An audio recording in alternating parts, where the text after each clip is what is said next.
ታሪካችን የሚጀምረው በአንድ በታወቀ የማርሻል አርት ጅም ውስጥ ሮዳ የተባለን እጅግ የተዋጣለትንና የጅሙን ዋነኛ ተዋጊ የሆነን ሰው እያሳየን ነው።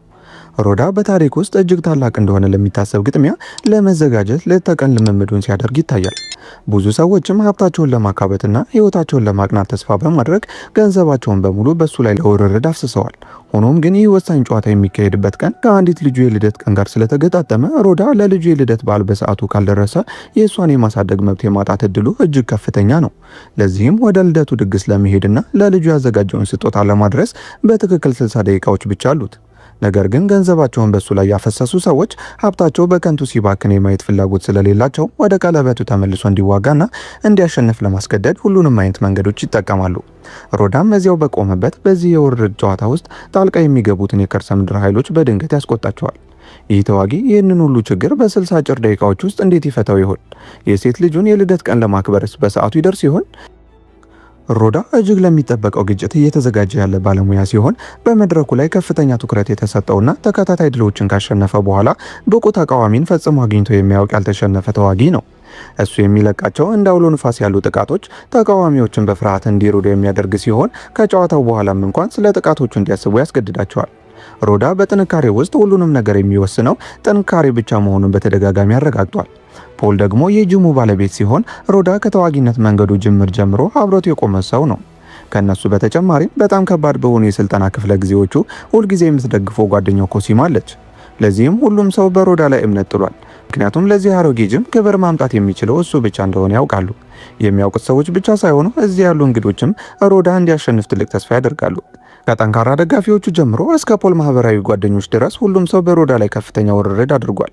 በእሱም ምክንያት ህይወታቸው እንደሚቀየር ተስፋ ሰንቀዋል። በሌላ በኩል የሮዳ ተቃዋሚ ቤኖ የሚባል ራሰ በረሃ ሰው ሲሆን ቤኖ በጣም ረጅም ባይሆንም ጠንካራ ሰውነት አለው። ይህ ሰው በራሱ እጅግ ከመተማመኑ የተነሳ እውነተኛ ቅዠት ከፊቱ ሊጠብቀው እንደሚችል እንኳን ፈጽሞ አልተረዳም።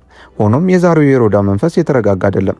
ሁሉንም ነገር በአስቸኳይ መጨረስ እንደሚፈልግ ሰው በችኮላ እየተንቀሳቀሰ ይታያል። ለዚህም ምክንያቱ ደግሞ ዛሬ የሴት ልጁ የልደት ቀን መሆኑ ሲሆን ለልጁ ኬክ ይዞላት እንደሚመጣና ልዩ ስጦታ እንደሚያዘጋጅላት ቃል ገብቶላታል። ሮዳና ሚስቱ ከተፋቱ በኋላ ከልጁ ጋር አልፎ አልፎ ብቻ የመገናኘት እድል ስላለው ጥቅጥቅ ያለው የስልጠናና የውድድር መርሃ ግብር ከልጁ ጋር ብዙውን ጊዜ ቀጠሮ እንዲያጣ አድርጎታል። ለዚህም የዛሬው የልደት ቀን ከዚህ በፊት ያመለጡትን ተስፋዎች ሁሉ ለማካካስ ትልቅ አጋጣሚ ተደርጎ ይታያል። ነገር ግን በሚገርም ሁኔታ የሮዳ ግጥሚያ ሰዓት ይቀየራል። ይህም በሰዓቱ ለልጁ ድግስ እንዳይደርስ ስጋት ይፈጥርበታል። የቀድሞ ሚስቱም ትንሿ ልጅ አባቷ የሚያመጣውን የልደት ኬክ ለመጠበቅ ስትል ብቻ ቀኑን ሙሉ ስትጾም እንደዋለች በስልክ ትነግረዋለች። ዛሬም በሰዓቱ ካልመጣ እንደ አባት ያለውን መብት እንደምትነጥቀውም አስጠነቀቀችው። ሮዳም ልጁ ከሱ ውጭ ከሆነ ሰው ጋር ልትኖር እንደምትችል ሲያስብ ወደ ቀለበቱ ለመግባት ሲዘጋጅ ጀርባውን አዙሮ ለመሄድ ወሰነ። ምንም ሳይሸሽም ከማንኛውም ዝናና ገንዘብ በላይ ልጁን እንደሚፈልግ ተገነዘበ። በዙሪያው ያሉ ሰዎች ቢመክሩትም የራሱን ምርጫ በመከተል ለልጁ የገባውን ቃል ለመጠበቅ ወሰነ። ከውድድሩ ወጥቶ ሲሄድም ሰዎች ደነዘዙ፣ መደናገጥም ጀመሩ። ምክንያቱም በውርርዱ ያፈሰሱት የገንዘብ ተራራ በአይናቸው ፊት የመጥፋት አደጋ ተጋርጦበታል። ለዚህም ጥቂት ሰዎች ወደ ቀለበት እንዲመለስ ለማስገደድ ወዲያውኑ አሳደዱት። ነገር ግን ሮዳ ለልጁ ድግስ ለመድረስ የነበረው ጊዜ በትክክል 60 ደቂቃ ብቻ ስለነበር ሰዓት ቆጣሪውን አስጀምሮ አንድም ደቂቃ ላለማባከን እየሞከረ ታክሲ ውስጥ ገባ። ሆኖም በዛ ሰዓት የትራፊክ መጨናነቅ ስለነበር በፍጥነት መጓዝ ፈጽሞ የማይቻል ነበር። በዚህን ጊዜ ወንበዴዎቹ አሁንም ሊለቁት ምንም ፍላጎት አልነበራቸውም። ሮዳም ሌላ አማራጭ ስለሌለው ከመኪናው ወጥቶ በሰዎች መካከል መሮጥ ጀመረ። ሆኖም ግን እነዚያ ወንበዴዎች እንደ ተራቡ አለቅቶች ተጣብቀውበታል። መውጫዎቹን ሁሉ በመዝጋትም ወደ ውጊያው እንዲመለስ ማሳመን ቀጠሉ። መጀመሪያ ላይም ለማባበል ለስላሳ አካላትን ቢጠቀሙም እሱ የመተባበር ፍላጎት እንደሌለው ሲያሳይ ግን አመለካከታቸው ተለወጠ። እንዲያውም ጭንቅላቱ ላይ አንዲት ጸጉር እንኳን እንዳትጎዳ ተናገሩ። ነገር ግን ሮዳ ምን ያህል ቸኩሎ እንደነበር አላወቁም ነበር። ከማንም ጋር ለመጨቃጨቅ እዚያ የመቆየት ጊዜ ስላልነበረውም ቡድኑ እሱን የመያዝ ዘዴ ተጠቅሞ አንደኛው ክንዱን ሌላኛው እግሩን ሲጎትተው ከኋላ ያለው ደግሞ አንገቱን አንቆ ያዘው። ለመልሶ ማጥቃት ምንም እድል አልሰጡትም። ሮዳም ለመከላከል የታወቁ የጥቃት ክህሎቶችን ቢጠቀምም በመጨረሻ ግን በዚህ ተጣብቆት በነበረው ቡድን ተገደበ። በዚህ መሃል እንደ ድል ሆኖ ግን አቋምን መጠበቅ ቻለ። እንደገና እንደቆመም እያንዳንዱን ሰው እንዲርቅ የሚያደርገውን ቡጢና ጉልበት ሲዘነዝር በመጨረሻም ቡድኑን መንገዱን ከመልቀቅ ውጭ ሌላ አማራጭ አልሰጣቸውም። መቆም የቻሉት ሰዎችም እሱን ማገድ ስላልደፈሩ ስልካቸውን አውጥተው ተጨማሪ ኃይል መጥራት ጀመሩ። እሱ ግን ከነዚህ ወንበዴዎች ጋር ብዙ ውድ ደቂቃዎችን ቢያባክንም ትንፋሹን ለመሰብሰብ እንኳን ጊዜ አልነበረውም። በዚህ መሃል ፖልም ደውሎ ደህና መሆኑን ሲጠይቀው በዚህ ቅጽበት ሮዳ ውድድሩን የመተው ውሳኔው ተከታታይ ችግሮች እንዳስከተለ ተረዳ። ይህ ጨዋታ የተዘጋጀው ጅሙ ያለበትን የገንዘብ የገንዘብ ችግር ለመፍታት ነው። የጅሙ አባላትም ደሞዝ ለወራት ስለዘገየባቸው ፖል የኢኮኖሚ ችግሩን ለመፍታት ቺኖ ከሚባል የቡድን መሪ ጋር እጅ ለእጅ ተጨባብጧል። ቺኖም ከፍተኛ ገንዘብ በመመደብ ሮዳ በሶስተኛው ዙር ተቃዋሚውን እንደሚያሸንፍ ውርርድ አድርጓል። ሁሉም ነገር እንደተስማሙት እስከሄደ ድረስም የጅሙ የፋይናንስ ችግሮች በቀላሉ ይፈታሉ። አሁን ግን ሮዳ ቀለበቱን ለቆ ወጥቷል። ይህም የቺኖን ገንዘብ ከመስኮት እንደመጣል ስለሆነ ወደ ውጊያው ካልተመለሰ በእርግጠኝነት አይለቁትም። ሆኖም ሮዳ በዚህን ጊዜ ስለዚህ ጉዳይ ለማሰብ ጊዜ አልነበረው። ወዲያውኑ ወደ ጅሙ ተመልሶ ልክ እንደደረሰ ሰዎችም ስለተከተሉት ከመተያየት በቀር አማራጭ አልነበራቸውም። ሆኖም ይህ የራሱ ቤት ስለነበር ሮዳና የቡድን አጋሮቹ በፍጥነት የበላይነትን አገኙ። ሁሉም የውጊያ ስልጠና የወሰዱ ስለነበሩ የውጊያ ችሎታ ነበራቸው። ነገር ግን ተቃዋሚዎችም የዋዛ አልነበሩም። ስለ ቀለበት ቴክኒክ ከተነሳ ማን የተሻለ እንደሆነ እርግጠኛ መሆን አይቻልም። ነገር ግን በጥንካሬና በግትርነት ላይ የተመሰረተ ሕግ የሌለው ትርምስ ውስጥ ሲገባ ወንበዴዎቹ የበለጠ ልምድ ነበራቸው። ሮዳም ብቻውን ሁሉንም ሰው መቆጣጠር አልቻለም። ሆኖም የቡድን አጋሮቹ ቦታቸውን ሊይዙ እንደሚችሉ አምኖ ጉዞውን ቀጠለ። ነገር ግን ከኋላው የነበሩት ጓደኞቹ በወንበዴዎቹ ግትርነት ምክንያት ቀስ በቀስ እየተጎዱ ሲመጡ ኮሲማ ብቻ ግልጽ የሆነ የበላይነት አሳየች። ሌሎቹ ግን በቡድኑ ተመቱ። በዚህ መሃል ሮዳን በመስኮት በኩል ለማምለጥ ሲሞክር ዊንክለር ስለተመለከተው ከዚያ በላይ መቆየት ስላልፈለገ ውጊያው እንዲቆም አዞ ቡድኑ ሮዳን እንዲያሳድድ አደረገ። ሮዳን በትዕግስት ማጣት ውስጥ ከፖሊስ ጋር ተጋጭቶ ሁኔታው ይበልጥ ተወሳሰበ። በዚህም ምክንያት የመቃወም እድል ሳያገኝ ወደ ፖሊስ ጣቢያ ታጅቦ ተወሰደ። እንደ ድል ሆኖ ግን አእምሮ በፍጥነት ምላሽ ሰጠ። የዊንክለርን ማሳደድ ለማስወገድ ፖሊሶችን ተጠቀመባቸው። የቀድሞ ሚስቱ አጠገብ ወደሚገኝ የፖሊስ ጣቢያ እንዲወስዱት ለማሳመንም ጥቂት ብልሃቶችን ተጠቀመ። በዚህ መንገድ ከፍተኛውን የትራፊክ መጨናነቅ አስወግዶም አሳዳጆችን ያስወገዳቸው መሰለው። ነገር ግን ህይወት እንደተሰላው ቀላል አልነበረችም። ድንገት የዊንክለር መኪና የፖሊስ መኪናውን ገጭቶ ሲገለብጠው ሮዳ እየተንገዳገደ ከመኪናው ሲወጣ በዊንክለር ተይዞ በሽጉጥ ቢያስፈራራውም ሮዳ ወዲያውኑ ሽጉጥን ቀምቶ እሱ መከተላቸውን እንዲያቆሙ በመንገር መሳሪያውን በታትኖ ጥሎት መሸሽ ጀመረ። ምክንያቱም ቀደም ብሎ ለልጁ ኬክ አዞ ኮሲማ እንድትወስድለት ቢጠይቃትም ክፍያውን መክፈል ስላልቻለች ግን ራሱ ወደ ሱቁ ለመሄድ ተገደደ። ነገር ግን ኬክ ይዞ ከሱቁ ሊወጣ ሲል ዊንክለር ድጋሚ ብቅ ብሎ ኬኩን ከእጁ ነጥቆ ሲጥልበትና ሲዝትበት በሮዳ ውስጥ የታመቀውን አውሬ ቀሰቀሰው። ዊንክለር ይህ ኬክ ለሱ ምን ያህል አስፈላጊ እንደሆነ እንዲረዳው ስለፈለገም በቁጣ ፍንዳታ ልክ የውጊያ መቀየሪያውን እንዳወረደ ያህል በፍጥነት ወደ ጥቃት ሲገባ ዊንክለር ቁጣውን መከላከል አልቻለም። በዚህ መሃል ኮሲማ በጊዜ ደርሳ ባታስቆመው ኖሮ ዊንክለርን ሊገለው ይችል ነበር። ከሱቁ እንደወጣም ሌላኛው እውነተኛ ተቃዋሚ ቤኖን አገኘው። ቤኖ ሮዳን ሲፈልገው ቢቆይም ሮዳ ግን ከሱ ጋር ለመጋፈጥ ጊዜ አልነበረው። እንዲያውም እንደ ድል ሆኖ አንድ ጠንካራ ደጋፊው አሳዳጆችን እንዲያመልጥ ረዳው። ነገር ግን ችግሩ በዚህ አላቆመም። ይህ አድናቂው ከአንድ ማፊያ ቡድን ጋር ተገናኘ። ሮዳም ከፊቱ የቆሙትን ሰዎች ሲመለከት ነገሮቹ ይበልጥ እየተወሳሰበ እንደመጡ ተረዳ። ከፊት ለፊቱ የተቀመጠችው አሮጊት ሴትም የዚያ ድርጅት አለቃ ስለነበረች ሮዳ ውድድሩን ለምን እንደተወ ማወቅ ፈለገች። ሮዳም በማፊያዎቹ እጅ ስለነበር ጠንካራ እርምጃዎችን መውሰድ አልቻለም። ሴትየዋም አሳማኝ ማብራሪያውን ከሰማች በኋላ ብትለቀውም ሁለት ታዛዦች ግን በሽጉጥ አጅበው ታጠገቡ ቆሙ። በዚህ መሃል ፓውል ደውሎ ቺኖ የማፊያ አለቃውን ገንዘብ ወስዶ በሱ ላይ እንደተወራረደ ሲነግረውም ሁሉም ነገር ከከሸፈ አለቃው እንደሚያጠፋው የተረዳው ሮዳ ወዲያውኑ አምልጦ ወደ ባቡር ጣቢያው ሮጠ። በሰዎች መካከል በመደበቅም አሳዳጆቹን ለጊዜው ተሰውራቸው። ልክ በዚያው ቅጽበትም ልጁ ደወለችለት። እምነቷም ሊጠፋ ተቃርቧል።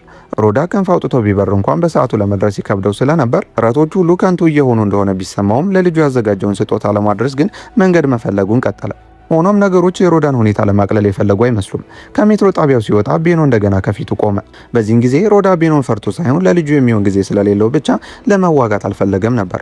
ነገር ግን እነዚህ ወንበዴዎች የልጁን ፍቅር ሊረዱ ስላልቻሉና መንገዱን ስለዘጉበት በጣም ተበሳጭቶ በውስጡ የታመቀውን ቁጣ ከፊት ለፊቱ በነበሩት ወንበዴዎች ላይ አወረደው። ሆኖም በዚህ መሃል አንደኛው በሹል ነገር ሊወጋው ሲሮጥ ቤኖ ወዲያውኑ አስቆመው። ምክንያቱም እሱ የፈለገው ከሮዳ ጋር ፍትሃዊ የሆነ ውጊያ በማድረግ አሸናፊው መለየት ብቻ ነበር። ሮዳም ሌላ አማራጭ እንደሌለው ስለተገነዘበ የቀረበለትን ፈተና ተቀበለ። በዚህን ጊዜ ግጥሚያው የተጭበረበረ ሳይሆን ሙሉ በሙሉ ፍትሃዊ የሆነ ውድድር ሆነ። ከመጀመሪያው ጀምሮም ሁለቱም ወደ ኃይለኛ ፉክክር ውስጥ ገቡ። እያንዳንዳቸው በቀለበቱ አናት ላይ መቆም የሚገባቸው ጀግኖች መሆናቸውን ለማረጋገጥም ማንም በትንሹም ቢሆን ለተቃዋሚው እጅ አልሰጠም። ድብደባውን በጠንካራ ሁኔታ ቀጠለ። በዚህ መሃል ሮዳ ጉዳት ቢደርስበትም ይህ በመዋጋት ችሎታው ላይ ምንም አይነት ተጽዕኖ እንዳልፈጠረበት በተግባር አሳየ። ቤኖም እጅግ ግትር ተቃዋሚ ቢሆንም የክህሎት ደረጃው ግን ከሮዳ አንድ እርምጃ ዝቅ ያለ ነበር። ለዚህም ሮዳ ትክክለኛውን ጊዜ ጠብቆ በመሽከርከር በሰነዘረው ጥቃት ተቃዋሚውን ዘረረው። በዚህም በሁለቱ መካከል የነበረው ግጥሚያ በቃ። ነገር ግን ሮዳ ቁስሎቹ ያሰቃዩት ስለጀመር መንገድ መሃል በድካም ከመውደቁ በፊት ቁስሎቹን ለማከም የሚያስችል ቦታ መፈለግ ነበረበት። ሆኖም ልክ በዚያው ቅጽበት በእጁ ላይ ያለው ሰዓት ተንቀጠቀጠ። ይህም አንድ ሰው እየተከተለው መሆኑን የሚጠቁም ስለነበር ሮዳ ዙሪያውን ሲመለከት ፖል በአቅራቢያ ሆኖ እየፈለገው እንደሆነ አወቀ። ቀደም ብሎ ፖል ስልኩን ከሮዳ ሰዓት ጋር አመሳስሎ ስለነበር ሮዳ የትም ቢሄድ ፖል እንደ እጁ መዳፍ ያውቀዋል። ለዚህም ሮዳን በመክዳት ቦታውን ለቺኖ አሳልፎ ሲሰጠው ለሮዳ ሁኔታ እንዲህ መባባስ ዋናው ምክንያትም ይሄው ነበር። ነገር ግን ሮዳ አሁን የፈለገው ያከዳተኛ ጓደኛው ከአይኑ እንዲጠፋ ብቻ ነበር። ባለፉት ዓመታት ለነበራቸው ወንድማማችነት ክብር ሲል በዚያው የመበሳጨት የፖል ፊት ላይ ምንም አይነት ቡጢ ሳይሰነዘር ተወው። ከዚያ በኋላ በአቅራቢያው ወዳለ መኪና ገብቶ ወደ ወላጆቹ ቤት ተመለሰ። ራሱን ስተው ከመውደቁ በፊትም ቁስሎቹን ማከም ነበረበት። ሆኖም ብዙ ጊዜ ስላልነበረው ግን ኢንፌክሽን እንዳይፈጠር መሰረታዊ የመጀመሪያ እርዳታ ብቻ ለማድረግ ተገደደ። አባቱም ስለተፈጠረው ነገር ምንም አልጠየቁትም። በልጅ ልጃቸው በልደቷ ቀን መጥፋቱ ሁሉንም ነገር እንዲገምቱ አድርጓቸዋል። ለዚህም ደፋሩን በራስህ መንገድ አባት ሁን፣ እንደ ሌሎች ባለመሆን በመፍራት ራስህን ወደ መጥፎ አባትነት አትቀይር የሚል ምክር ሲሰጡት ሮዳ እነዚያን ቃላት እንደሰማ ወዲያውኑ ወደ ልጁ ጉዞውን ቀጠለ።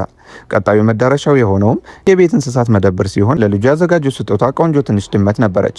ነገር ግን ሱቁ ተዘግቶ ስለነበርና ባለቤቱን ለመክፈት ፈቃደኛ ስላልሆነ ሮዳ ትንሽ ጨካኝ የሆነ ዘዴን ተጠቅሞ ስጦታውን ማግኘት ነበረበት። በባለቤቱ አመለካከት ቢበሳጭም ለልጁ የሚሆን ስጦታ ማግኘት ብቻ ትልቅ ነገር ነው። በዚህ መሃል ለፖልም ደውሎ ያለበትን ቦታ በግልጽ ሲነግረው ፖል በዚህን ጊዜ በቺኖ እጅ ውስጥ እንዳለ ያውቅ ነበር። ፖል ግን ጂሙን ለማዳን ገንዘብ ስለፈለገ ብቻ ሮዳን ከአንድ ጊዜ በላይ አሳልፎ ሰጠው። ሮዳም ቺኖን ከመጥራት ባለፈ የማፊያ ቡድን እንዲመጣን በማድረግ እርስ በርስ ከመሳደድ ይልቅ ለሁሉም ሰው ፊት ለፊት የመገናኘት እድል በመስጠት ጉዳዩን ለአንዴና ለመጨረሻ ጊዜ ለመፍታት ወሰነ። በተጨማሪም ለፖሊስ ዋና መስሪያ ቤት ደውሎ የፖሊስ መኪና አደጋ ያደረሰው ማን እንደሆነ እንደሚያውቅ በመናገር ልዩ ኃይሎች እንዲመጡ ጠየቀ። በተመሳሳይ ሰዓት ቺኖና የበታቹ መጀመሪያ ሲደርሱ ሮዳ እንደመጣ ወዲያውኑ ቁጣውን ገለጸላቸው። ፖልም ጥቅሙ ካበቃ በኋላ በቺኖ ሰዎች እንደ ቡጢ ፖርሳ እየተደበደበ ይሰቃይ ጀመር። ቺኖም የጠፋው ገንዘብ እስኪመለስ ድረስ ሮዳ እንዲያገለግለው ቢጠይቀውም ሮዳ ግን በድብቅ ማፊያዎችን መጥራቱን ቺኖ አልጠበቀም ነበር። በመሃል ማፊያው ቡድን ሲመጣም ወዲያውኑ የተኩስ ልውውጥ ተጀመረ። የቺኖ ሰዎችም እስከ መጨረሻው ድረስ በቆራጥነት ተዋጉ። ፖሊሶቹም ቦታው ላይ ሲደርሱ በሁለት ቡድኖች መካከል ባለው ከፍተኛ ግጭት ምክንያት ወዲያውኑ ጣልቃ መግባት አልቻለም።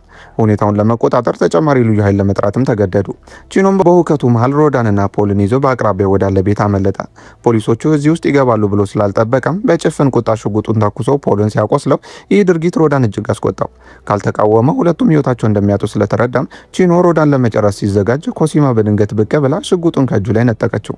ነገር ግን ቺኖ አሁንም ስለታም ቢላዋ ይዞ ስለነበር እሱን በቀላሉ ማሸነፍ አልተቻለም። በሮዳና በኮሲማ ተከታታይ ጥቃት ቢሰነዘርበትም ቺኖ አሁንም ግትርነቱን አላቆመም። ሮዳ በንዴት ተሞልቶ ያለማቋረጥ ቢመታውም በድንገት በቺኖ ኃይል መልሶ ማጥቃት ደረሰበት። ኮሲማ ባትደግፈው ኖሮም ሊሸነፍ ይችል ነበር። በአንጻሩ የቺኖ ጽናትን በእውነት አስፈሪ ነበር። ሮዳ ቁስሎቹ ቢያደክሙትም ከመቼውም ጊዜ በላይ በሆነ ኃይል ፈንድቶ በቺኖ ላይ ተከታታይ ድብደባዎችን አወረደ። እያንዳንዱ ጥቃቱም ለረጅም ጊዜ የተከማቸውን ቁጣ የተሸከሙ ነበሩ። በዚህ መሃል ፖልም ሽጉጡን ሲያነሳ ቺኖ ፈርቶ ሸሸ። በዚህ መልኩ ከተከሰቱት ክስተቶች በኋላ ሶስቱም ጓደኛ ማቾች ምንም እንዳልተፈጠረ እጆቻቸውን በትከሻቸው ላይ አድርገው ተቃቀፉ። ሆኖም ሮዳ ግን ገና ያልጨረሰው ስለነበረው ብቻውን ጉዞውን ቀጠለ። ለልጁ የገባውን ቃል ለመፈጸምም ስጦታውን ይዞ መንገዱን ቀጠለ። ምንም እንኳን የቀጠሮ ሰዓቱ ቢያልፍም ቃሉን ማክበር ፈልጓል። ሆኖም መንገድ ላይ እንደገና ቺኖን አገኘው። ቺኖ ከፖሊስ አምልጦ ሮዳን ለመበቀል ቢሞክርም በጉዳቱ ምክንያት መራመድ እንኳን ባለመቻሉ ሮዳ በጉዳት የተሞላ አካሉን እየጎተተ በመጨረሻ የልጁ ቤት ደጃፍ ላይ ደረሰ። ወደ መጨረሻው መስመር ሲቃረብ ግን ሰውነቱ ይከዳውና ወደቀ። በእጁ የነበረችው ድመትም አምልጣ ሮጠች። የቀድሞ ሚስቱም ድመቷን ስታይ ሮዳ ለልጁ ያመጣው ስጦታ መሆኑን ወዲያውኑ ተገነዘበች። ትንሿ ልጅም አባቷ እስኪመጣ ድረስ በትዕግስት ተጠብቀው ስለነበር በመጨረሻም አባትና ሴት ልጅ በመንገዱ መሃል በጥብቅ ተቃቀፉ። የቀድሞ ሚስቱም በጸጥታ ከኋላ ሆና ስታያቸው ሮዳ ከፍተኛ የሆነ የእፎይታና የሰላም ስሜት ተሰማው። ሁልጊዜ የሚፈልገው ነገርም ከልጁ የሚያገኘውን ያንን እቅፍ ብቻ ነበር። ታሪካችንም ከዚህ ቅጽበት ጀምሮ ሮዳ ጥሩ አባት ለመሆን ቆርጦ መነሳቱን እያሳየን ያበቃል። የዛሬው የፊልም ታሪካችንም ይህን ይመስል ነበር። ቀጣይ የምንለቃቸው የፊልም ታሪኮች እንዲደርሷችሁ ቪዲዮውን ላይክ፣ ቻናሉን ደግሞ ሰብስክራይብ አድርጋችሁ የደውል ምልክቷን በመንካት ድጋፋችሁን አሳዩን።